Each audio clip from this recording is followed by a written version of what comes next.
On Jerusalem Dateline, a special 4th of July edition celebrating the wonder that is American liberty. How many of the earliest settlers modeled their constitutions on the covenant God had with ancient Israelites. And a roundtable on how today's Jewish nation has become a beacon of democracy in the Middle East. All this and more coming up on Jerusalem Dateline. Hello and welcome to this 4th of July edition of Jerusalem Dateline. I'm Chris Mitchell. The 4th of July marks America's Independence Day, but American settlers' desire to be free came before 1776. Many of the colonists saw themselves as a modern version of ancient Israel. As Paul Strand reports, they wanted what God gave the ancient Israelites, liberty and freedom from tyrants. In wilderness like this, some 100 Puritan settlers, led by the Reverend Thomas Hooker, made their way in 1636 to what became Connecticut's capital, Hartford. It was a land wild and untamed, and they asked Hooker how they should govern it. What he preached May 31st, 1638, as it says at the base of this statue, sowed the seeds of free constitutional government in America. The main idea in Hooker's sermon was this: the foundation of authority is laid firstly in the free consent of the people. That's the idea that helped shape the Connecticut Constitution, which then many decades later helped shape the American Constitution. It's why many call Hooker the father of American democracy. Behind the Hartford statue of these praying settlers, a plaque says, "Here they established the form of government upon which the present Constitution is modeled." Which starts off how? We the people. Historian William Federer authors the online historical lessons called American Minute. He said this revolutionary idea of democratic rule came after 6,000 years of almost nothing but kings and emperors. And they believed in a top-down form of government, where God gives all the power and rights to the king, and he's God's lieutenant who dispenses it to the people. Colonialists like Hooker turned that on its head. And America's founders, when they got the chance, they wanted to run away from a king, and they flipped it and made the people the king. Michael Medved, radio talk show host and author of The American Miracle, summed up their united belief this way. All of us have the same ultimate sovereign, God Almighty, but that God Almighty does not appoint and designate crowned heads over us. The power comes from the people. John Jay, the first Chief Justice, said the people are the sovereign of this country. They did seem bound, though, by a common faith foundation. The idea of providence, the idea that they were doing God's work, that this American experiment was ultimately an American miracle. But these foundations and principles didn't form here in the colonies. Their origin was a long, long time ago in a place far, far away. For that part of the story, we turn to Chris Mitchell in Israel. Thanks, Paul. Many pilgrims and Puritans crushed under European kings wanted the government and liberty God gave to the ancient Israelites. When Moses took the children of Israel out of Egypt, that was the first instance in world history of an entire nation with no king. One thing after another was revolutionary in this Hebrew republic, such as the tribes electing their own leaders, and that all people were to be treated as equals. Israel was the beginning of the concept of equality on planet Earth. The Hebrew Republic was the first nation with no standing army. You have a king, he has an army to enforce his will. In Israel, every man was in the militia and armed and ready at a moment's notice to defend his family and his community. It was the first nation where everyone was taught to read, so everyone could know the law. Israel had no police. Not only did everyone get taught the law, everyone was responsible to help enforce the law. Most colonial Christians shared this crucial belief with ancient Israelites. There's a God watching everyone, wanting them to be fair and holding them accountable in the future. That creates a conscience. If everybody in the country believes this, you can maintain complete order with no police, maximum liberty. This is what Thomas Hooker and other New England pastors and lawmakers were looking at as a model. And then this became the model for the other constitutions of the states, eventually the U.S. Constitution, and that allowed America to blossom into this amazing experiment of the people getting to be king and each individual citizen accountable to God. And that's how ancient Israel and colonial America are linked more than most people would ever know. Coming up, a roundtable on how Israel also wants to be a land of the free, and it's protecting liberty within its borders. So America's Constitution was modeled after God's covenant with ancient Israelites. But now, do we see modern Israel modeling itself after America, the land of the free? Here in Jerusalem hangs an exact replica of America's Liberty Bell, famous for its inscription from Leviticus 25, proclaim liberty throughout all the land unto all the inhabitants thereof. Well, does Israel proclaim liberty to all its inhabitants? We're talking about that and more with Jerusalem Post commentator Gil Troy and CBN's own Middle East analyst John Waggy. So Gil, talk about it. What about Israel's relationship and liberty? This Liberty Bell not only represents the friendship between the United States of America and Israel, but the aspirations that we share. And think about it, Israel has never known a day of peace in its life, but it's also never known a day without freedom, liberty, democracy, here in the Middle East. And so it really is quite extraordinary, and it goes back to the Bible, because the Bible articulates a series of values about equality, about virtue, about justice, about righteousness that is the core of any democracy. Mm-hmm. John, I understand you were a little surprised that individual rights and freedom took such a foothold here in modern Israel, especially with the form of its first government. Yeah, you know, Paul, what struck me in reading the history of modern Israel was that the Almighty, in His wisdom, used secular socialists to found the nation. And I read an interesting thing about Shimon Peres, who just until late in life was the president of Israel and was there at the very beginning with David Ben-Gurion. And the way he wooed his wife and tried to persuade her to marry him was that he quoted Karl Marx. He would sit by the moonlight and quote passages to Sonia of Karl Marx. And I thought, wow, what a start, you know? And yet they had such respect for liberty and freedom here.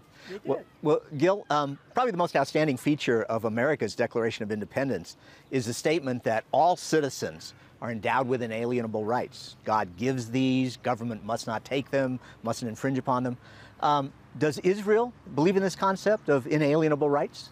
Well, if you read the Israeli Declaration of Independence, which was very much modeled on the American Declaration of Independence, and David Ben-Gurion himself had two very helpful experiences. One, in 1915, he found refuge in America, and two, in 1923, he visited the Soviet Union. And he wanted to run away from the Soviet Union model and run toward the American model, so he was kind of a Jeffersonian socialist. And so inherent, not only in the DNA of the Jewish people through the Bible, and not only inherent in the Jewish people's DNA because they've been arguing and yelling and screaming at one another for so many years, is in Israeli democracy and in the Israeli Declaration of Independence is a promise of equality for all its inhabitants. And when they say the inhabitants, they're well aware of the fact that it's going to be a majority Jewish state, but there will be a Christian and Muslim minority. And so from the very start, there's always this commitment to equality and liberty, and it's worked. Mm-hmm. Well, John, speaking of that, Israel is the only Jewish nation in the world, and yet it's been very strong in protecting religious liberty, even for believers who would want to destroy the Jews and their religion. Why do you think it's been so firm on this, and what's that meant? Well, I think that it goes back to the Bible, for one thing, and for another thing, the Jewish people themselves, after they were scattered, after the Romans sacked Jerusalem, they were the minority in so many parts of the world, and in so many ways they were a persecuted minority. Whether it was Christians, Muslims doing the persecuting, they had 2,000 years of experience with that. And so I think they wanted to turn over a new chapter when they assembled here in this land. Gil, some people are worried that the present White House isn't all that supportive of Israel, and that's emboldening Israel's enemies to strike, maybe even sometime declare all-out war. Can just this threat hanging over it threaten freedom and rights for citizens here in Israel? Look, it's part of the miracle, because when you're under such pressure, when you're surrounded by such enemies, on the one hand, the tendency to sacrifice rights simply for the sake of security grows and grows. And when you have people like the Iranians constantly calling out for the death of, by the way, big Satan in the United States as well as little Satan, and we should be very clear who our enemies are, as we being part of the civilized world, it's very easy to kind of button down the hatches and panic. On the other hand, Iran, Egypt, the Palestinian Authority, Hamas, all give us daily examples of how awful it is to live under totalitarian rule and how wonderful it is to live under democratic rule. Well, that leads me to a follow-up question, which is that, so here it is, 75 years, Israel's been really the only democracy here, and celebrating these individual rights and liberty and all, and thriving. Fourth happiest nation in the world. Do you think it's making a difference at all in the region? Do you think people who've wanted to destroy Israel are maybe coming around some? Obviously not enough, and I wish democracy was more contagious, and that's the kind of epidemic we need. But I do actually think you can see changes. First of all, let's look at the excitement of the Abraham Accords and the way in the United Arab Emirates, which still is a dictatorship, there's been a kind of cultural connection and an excitement and an opening of commerce, partially because of the Israeli miracle. And I think I call this peace more. The more peace we have, the more democracy we'll have, the more goodwill we've had. And even if you look at the Palestinian Authority, for all the insanity and all the terrorism and all the delegitimization of Israel and all the anti-Semitism, you also have a situation where Palestinians sometimes go to the Israeli Supreme Court to petition against Israel. And so they're actually learning democratic practices and democratic values even while squelching them. And I like to think that at the end of the day, democracy and goodness and liberty will will out. John, throughout its 75-year history, Israel's swung all the way from far left, far right, and yet, has it maintained a sort of a balance when it comes to these things like individual rights, freedom, and liberty? I think so. I think it's inherent in the people. They want to live differently than the nations that surround them, and I think that they're committed to that. That it's a way of life, like you said, for 75 years. So yes, it will continue despite the threats on both sides of fascism, totalitarianism. You know, you get those charges, but in the end, people get to say their piece, pretty much. Gil, what do you think? Is it sort of amazing that it's been able to hold that balance despite going way to the left, way to the right? Not only is it miraculous because it's been going way to the left, way to the right, think about it. 3 million Jews from all over the world were absorbed in Israel over the last 75 years. Very, very few of them came from democratic countries. They came from the most totalitarian countries in the world, and nevertheless, we created a democracy. And right now, week after week, just a mile away from here, people are yelling and screaming, "There's no democracy!" And I don't yell at them, "That proves there's democracy!" Right? Because when you can get up in the middle of the town square in front of the president's house and yell, "There's no democracy," it's still democratic. Wow. Well, that's all the time we have. Very interesting discussion. Thank you so much, commentator Gil Troy and analyst John Wagee. And I'm Paul Strand, CBN News, Jerusalem. Next, men like George Washington and Thomas Jefferson didn't just stumble into creating the land of the free. They studied their entire lives how to make liberty sacred in their new nation. America's founding fathers didn't just create a land of liberty. They came up with a form of government to protect all of America's citizens. As Paul Strand reports, this was because the founding fathers had studied how to govern wisely. When you look at the miracle of the American Revolution, a critical combination was God's timing plus the leaders chosen to carry it out. Teaching about the intense education and deep curiosity of our founding fathers is author Jenny Cody's passion. They studied ancient civilizations, and I don't mean just like AP history, you know, and dates and facts and stuff. They studied how governments work. They studied ancient Rome, ancient Greece. They studied philosophy, how men thought. Cody wrote The Voice, the Revolution, and the Key to better connect our younger generation with America's founders. My life's purpose is to get kids excited about history and make them fall in love with it. In this book, the author uses talking animals to help the future leaders when they're children. One is a young Benjamin Franklin reading in depth about ancient leaders' character, virtues, and vices. Plutarch's Lives, Benjamin Franklin, 11 years old, that was his favorite book. Have you read Plutarch's Lives? I just read it to write this book, and it's pretty complicated. Young George Washington wrote in longhand 110 principles put together by Jesuits about how to live right and be a gentleman. What 12-year-old today do you think would take the time to have a journal and to handwrite out rules of civility and civil discourse? I mean, he wrote down these principles so he would learn them. Colonial society at this time was pretty much based on the lessons and literature of Christianity. Children were learning their ABCs based on Bible characters. Today's public schools not only don't teach out of the Bible, they don't teach how important Christianity was to most of the founding fathers. Or they suggest founders like Washington and Thomas Jefferson were deists, believers in only a distant and uninvolved God. Yet Washington stated after surviving a battle where his coat was punctured by numerous bullets and 2 horses were shot dead beneath him, I was saved by the miraculous care of Providence that saved me beyond human expectation. Patrick Henry, the man who shouted, "Give me liberty or give me death," stated, "There is a just God who presides over the destinies of nations." As a young man, Patrick Henry was right in the middle of the First Great Awakening and the battle for greater religious liberty in the colonies. The war for religious freedom was happening under his own roof. Henry's father and uncle were Anglicans in Virginia's state church. However, his mother, Sarah, was a bit of a rebel, and she went with this new Great Awakening dissenter movement. She would take her son to hear evangelists preach in this first national revival. The experience helped form him into the mighty orator eventually labeled the Voice of the Revolution. His voice for freedom and stand against the high taxes of the Stamp Act helped ignite the revolution. A decade before we even declared independence, he was the first one to speak up against tyranny. That's when Sam Adams and the boys and the Sons of Liberty was like, look at these guys in Virginia. We need to be that bold. And so isn't it amazing how one voice speaking up for liberty against tyranny can change the world? And he joined many bold leaders educated for just that moment in time. They understood that liberty is precious because it had been oppressed, over the centuries, and they studied it.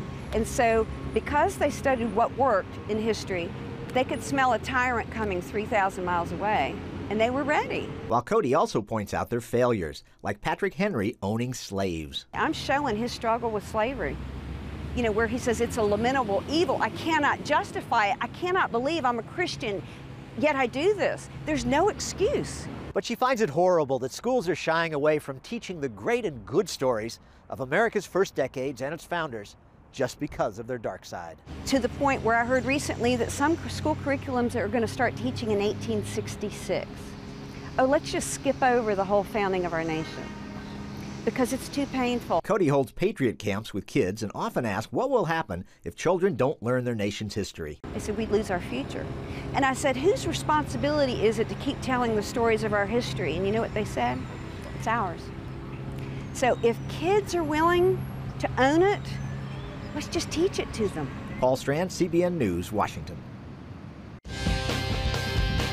The First Amendment was meant to build a high wall around Americans' relationship with God. See how it's been used instead to toss God out of much of American life. Thank you for watching Jerusalem Dateline. We're committed to providing you with unbiased reporting from the Holy Land. Through weekly broadcasts, podcasts, and online media, our vision is to reach millions around the globe with the true story of what's happening in Israel and the Middle East, all from a biblical and prophetic perspective. This is a big vision and is only made possible by the generous support of people like you. Call us toll-free at 1-800-700-7000 or go to cbn.com/Jerusalem Dateline and make a donation that will help spread the light of truth about Israel throughout the world. A big debate here in Israel is over religious freedom. Paul Strand reports how America's founding fathers protected everyone's religious beliefs by separating church and state. But in recent times, that separation has spun out of control. America's Constitution resides here in the National Archives. Its Bill of Rights protects freedoms such as speech, the press, and religion. It says Congress shall make no law respecting an establishment of religion. Today's prevailing opinion believes that means government and God can have nothing to do with each other, thus creating a high wall separating church and state. But what did the founding fathers who wrote it actually mean? When the founders talked about separation of church and state, they had a historical context that we really lack. Reverend Eddie Hyatt, author of Pilgrims and Patriots. Church and state was merged together, and the church used the power of the state to enforce its doctrines and practices. He says certain governments used deadly force against dissenters who wanted to worship in their own way. Those people were persecuted, burned at the stake. Some had their tongues cut out. The founders did not want that kind of Christianity. And so that's the context they have of separation of church and state. It was never the church taking over the state, it was always the state taking over the church. Author Jerry Newcomb, who wrote the book that made America, says the founders opposed such force. They didn't want to have a national established Church of America like you have the Church of England, forcing people to believe something that they didn't believe in. Thomas Jefferson wrote to worried pastors in a famous 1802 letter assuring them government wouldn't interfere with their faith. Because there's a wall of separation between church and state.